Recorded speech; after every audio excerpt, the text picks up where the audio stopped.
This episode is sponsored by my Amazon launch package. If you're thinking about selling on Amazon but feeling overwhelmed by where to start, let me take the stress out of it for you.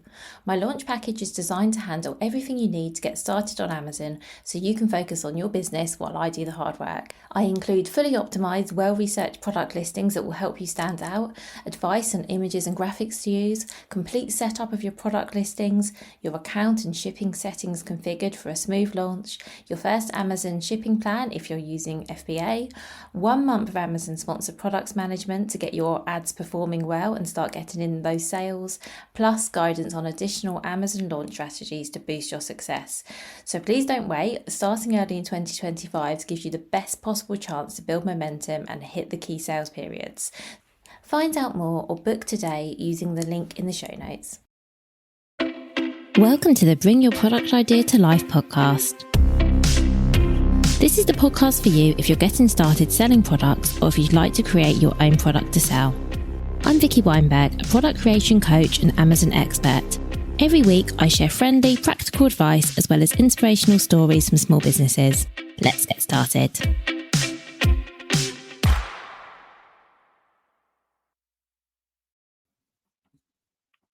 Hello and welcome to today's episode. However you're listening, perhaps you're even watching this episode. Did you know that I now record all of these bonus podcast episodes and publish them on YouTube? So if you would like to watch me talking to you as well as listening, that's now possible as well. So I'm really excited about today's episode because it's one that I hope will help a lot of people, which, as you know, is always my goal. So today I'm going to talk to you about the things that Amazon sellers wish they knew before they started selling. First of all, I want to say thank you to everyone who contributed your ideas for this episode. Obviously, I have my own. I used to be an Amazon seller, and as you know, I work with lots of Amazon sellers. However, my experience is just my experience, and obviously my clients' experience is theirs.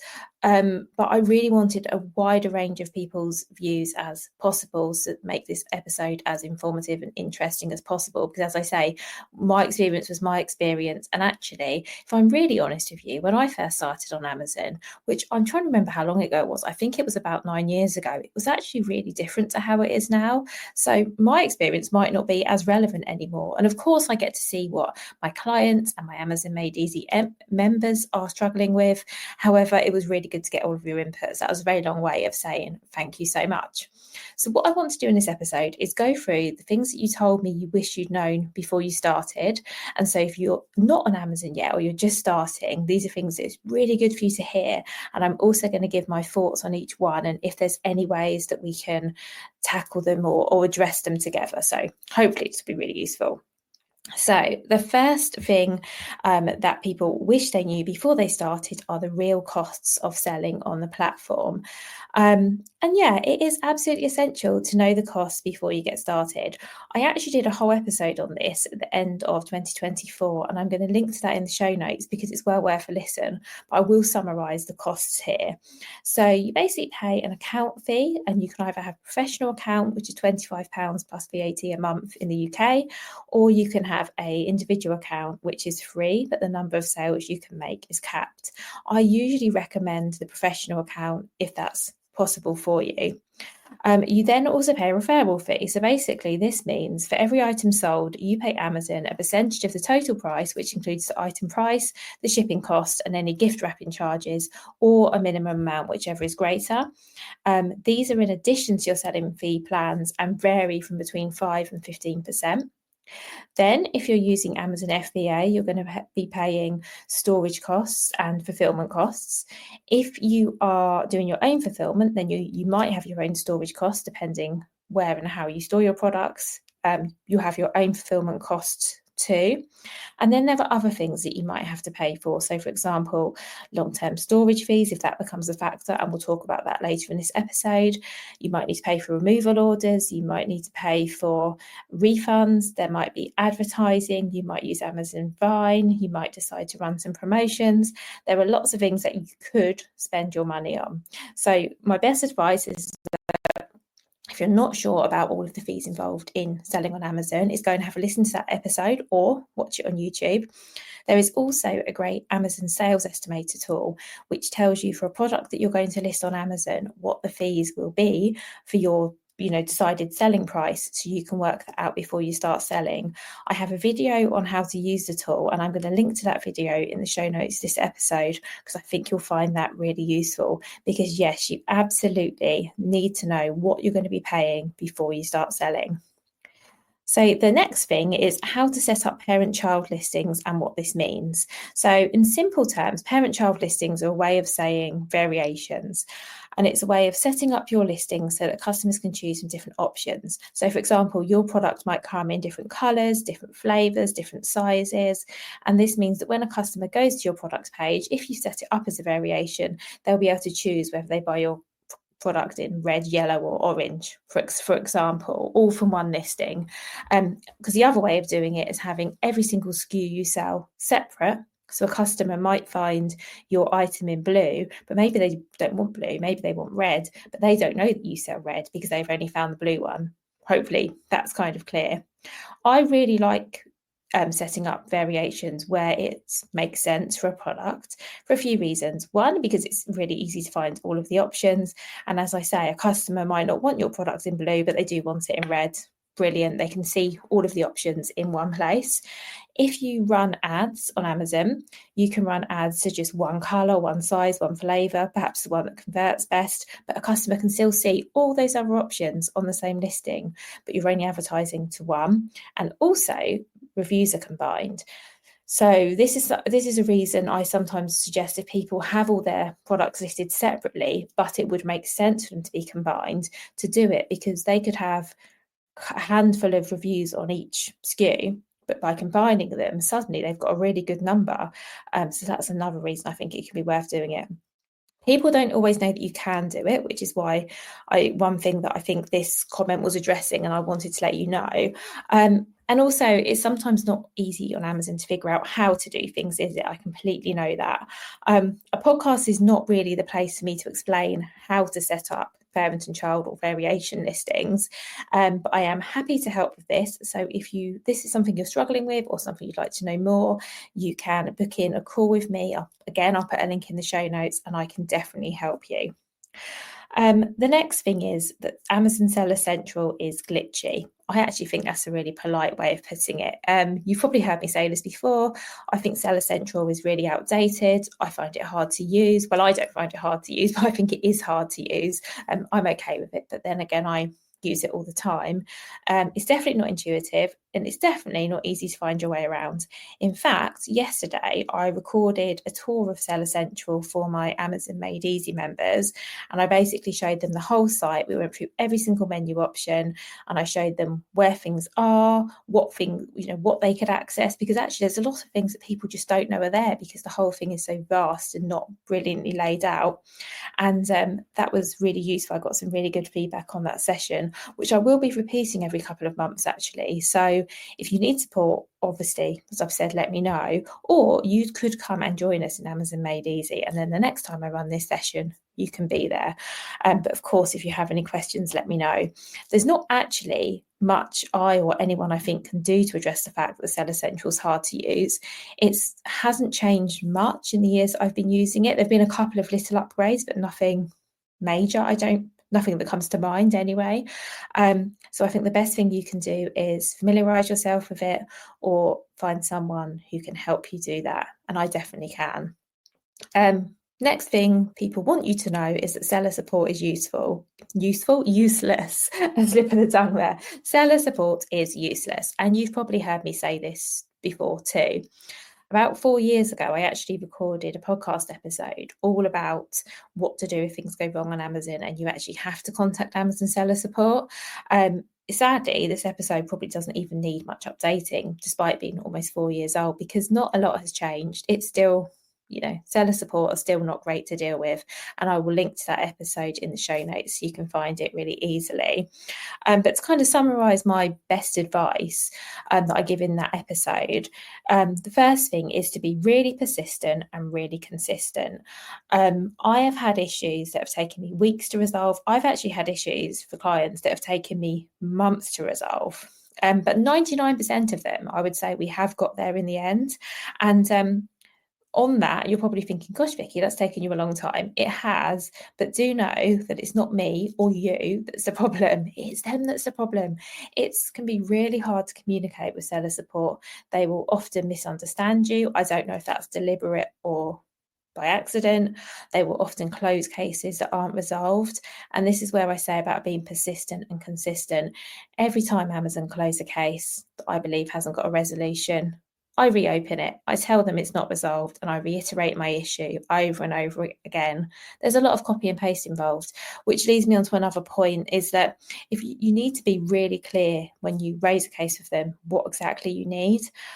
Be very, very clear in your wording so there's no ambiguity at all. They can't misunderstand what you're saying, and keep just sending that same that same message until you get a resolution that you're happy with. You can also contact them on the phone as well. What I like to do is always start off in writing, because I think you can summarize what your issue is really, really clearly in writing. Then go back into the case, request a call back, and then talk to somebody. But at least you've got that text there. There's also a chat function, which I've had mixed results with. You can try that as well. But I would say really important to always summarize your issue first of all, and don't give up.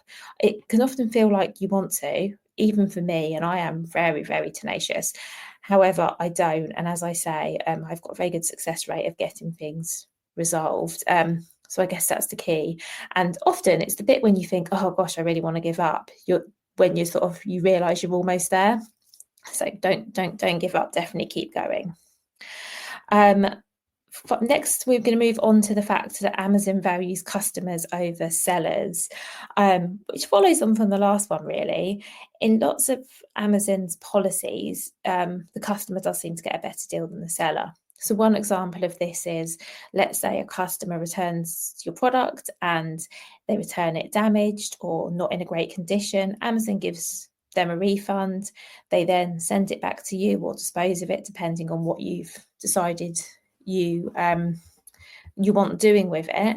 And that leaves you without the sale and with stock that you potentially can't sell on. So you don't have the money because the customer's been refunded, and you've got a damaged item that you can't do a lot with. That sort of thing sadly does happen. And you can raise cases and you can address these things, but it does take time. I don't know what the solution for this is. I think being aware of it is good. I think what I would focus on in this instance is reducing returns to the best of your ability. So some of this will be out of your control, but things you can do is ensure that you have all the key information included on your product listing. So you have text, you have images, you have videos if appropriate, to kind of make it really clear what your product is, what it does, how it works, sort of everything that you think a customer might need to know, especially if you can see there's something missing that's perhaps leading to returns. If you get any messages from customers with questions or concerns about your order, I would deal with them really promptly. If you're using FBA, this won't be an issue, but if you're doing your own shipping, I would make sure that you're dispatching orders on time so that you're not getting hit with customers complaining, oh, this, I ordered this and it turned up too late. This isn't a solution, and I'm aware of that. And for some of these things, also with the way Seller Central is and the way the support can be, there aren't actually solutions. But I think it's really good for you as a new seller to be aware of these things, and also to have some ideas of things you could do to maybe mitigate it or make it slightly less tedious. So hopefully this is still helping. The next thing I want to talk about is Chinese suppliers competing directly. And what this basically means is there are some Chinese suppliers or factories that manufacture their products and sell them on Amazon. And they can do this for cheaper than other sellers selling similar products because they're coming directly from the factory. So there is no markup. This affects some products more than others. So I used to sell baby products, and this is definitely something I started to see around the time I was sort of closing my business, actually. I was selling baby towels, and there were some that looked remarkably similar to mine, with a very similar spec to mine, that were half the price because they were being sold directly from Chinese suppliers. There is not actually a lot that you can do here. I don't really know what the answer is. I mean, one idea that I have, and we'll actually talk about this because it leads into the next point, which is talking about the madness of price wars. And And this is another tough one, but I'm bringing this up now because I think they're both relevant. And I think that for both of these, so Chinese suppliers selling the products cheaply and price wars in general, other people selling products similar to yours at a lower cost, and making you think, oh, actually, mine looks really expensive. Should I lower the price? I would actually say, as hard as it sounds, if you're confident on your pricing, do what you can to hold your ground. If other people, whether they be Chinese factories, whether they be your competitors, are selling similar products for less, but you know your product is better, you know it gives more value, you know there's something that means it deserves that extra price, don't be swayed. What I will say though, if you are taking this approach, and definitely do take this approach, is that make sure your product listings and the reviews you have from customers reflect this, because they're really important. So if your product is selling at £5 more than a competitor's, it needs to be really clear why in the listing. And obviously you can't say it as blatantly as that, but customers really need to get, oh, okay, they need to be able to read your listing and read the other listing and go, oh, I can see why this one is more expensive. It's because of X, Y, or Z. It's got this feature, it's got whatever. But this is going to be a lot harder to do, coming back to reviews, if you don't have many reviews or you have negative reviews.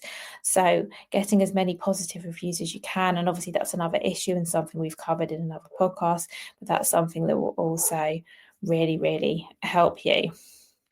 The next thing is stock holding. Amazon penalise you for having too much stock. Amazon penalise you for not having enough stock. Now, this is a tricky one. Let's take the too much stock thing first. My advice always is do not send in too much stock to Amazon for FBA, because we're talking about FBA here, because then your stock is potentially all tied up. So let's say you sell on your website as well, which I hope you do. I hope you're not just selling on Amazon. Definitely have at least one other place, and your website is a great one. Let's say that all of the stock that you use to replenish orders on your website is, you're out of stock, but you've got 100 units sitting in Amazon. You're then left with a situation where you can fulfill those orders on your website using your Amazon FBA stock, and you absolutely can. However, of course, Amazon is going to charge you for that. Or you can get some of your stock returned to you. But again, Amazon are going to return you for that. Not return you that, charge you for that. So you're going to, if you have to pay to have stock sent back to you, sent to a customer, you're going to pay for it. So if you can, I would suggest drip feeding stock into Amazon, starting small. Even if you're sending shipments every fortnight, maybe even every week, you don't get penalised. You can send as many shipments as you like into Amazon. There are no minimum quantities. If you're using Amazon shipping, which is what I always recommend, then you're only paying for what you send. So whether you send one box a week or 2 boxes in a fortnight, it's going to be roughly the same cost. So there's not actually a reason to send everything in bulk. And also it's worth knowing that once your stock has been in Amazon for 270 days, which is about 9 months, I think, you then start paying long-term storage fees. I can't say how much this will be because it's done on cubic meters. So it depends on the size of your products, but potentially they could start to add up. So it's just another reason not to send too much stock in. That's definitely how I suggest you get around this one. And then not having enough stock is basically that you've heard me probably talk before about ranking on Amazon and the Amazon algorithm and where you're shown in the search results. And your Amazon ranking is something you build up. So as you get sales and you get reviews, your ranking goes up, which means you get higher and higher in the search results organically without paying for ads.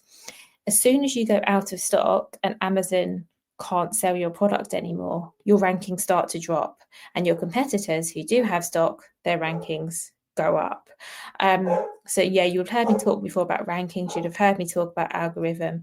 That's why this is all really, really important. You do not want to go out of stock because you will be penalised. And then all that hard work you've done to build your ranking up, you're not starting from zero. Well, it depends how long you're out of stock for, but you are starting from a lower place. So ideally, you would be sending in enough stock to cover you for the next week, fortnight, however often you're sending it in, but not enough that you've got lots of excess units. And I know that what I've said might give you a bit of a headache. I know that is tricky and it's a real balancing act and it can take a while to get right, but it's definitely something, well, one, worth knowing about. So knowing the implications of sending in too much stock, knowing the implications of not having enough stock, and then you can put a plan in place to manage it.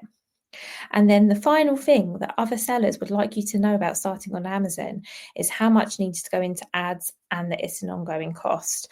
I've spoken before about the fact that you need to do something to drive traffic to your listings on Amazon.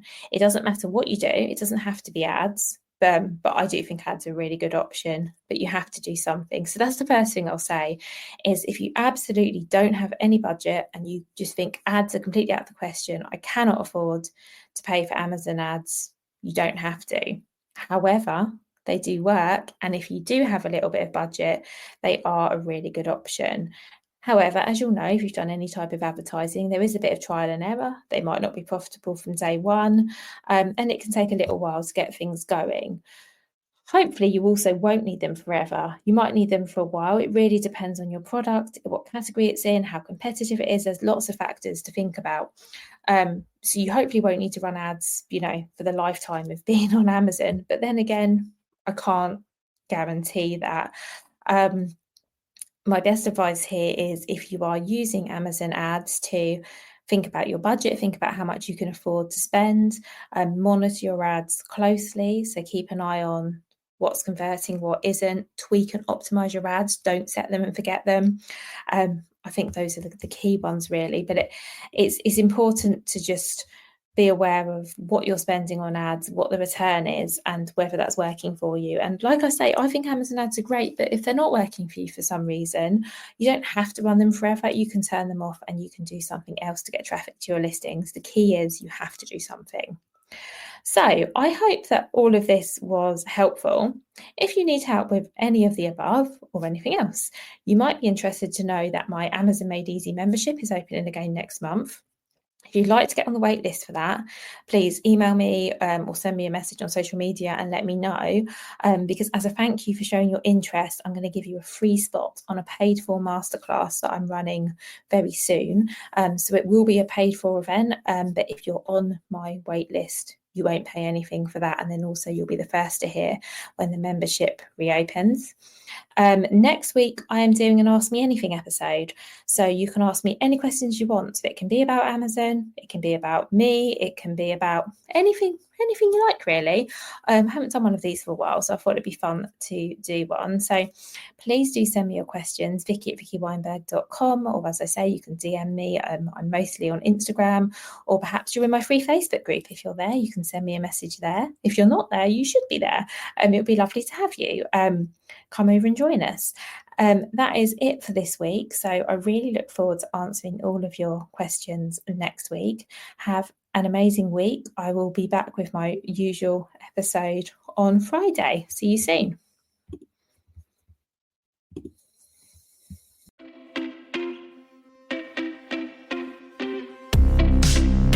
Thank you so much for listening right to the end of this episode. Do remember that you can get the full back catalogue and lots of free resources on my website, vickyweinberg.com. Please do remember to rate and review this episode if you've enjoyed it, and also share it with a friend who you think might find it useful. Thank you again, and see you next week.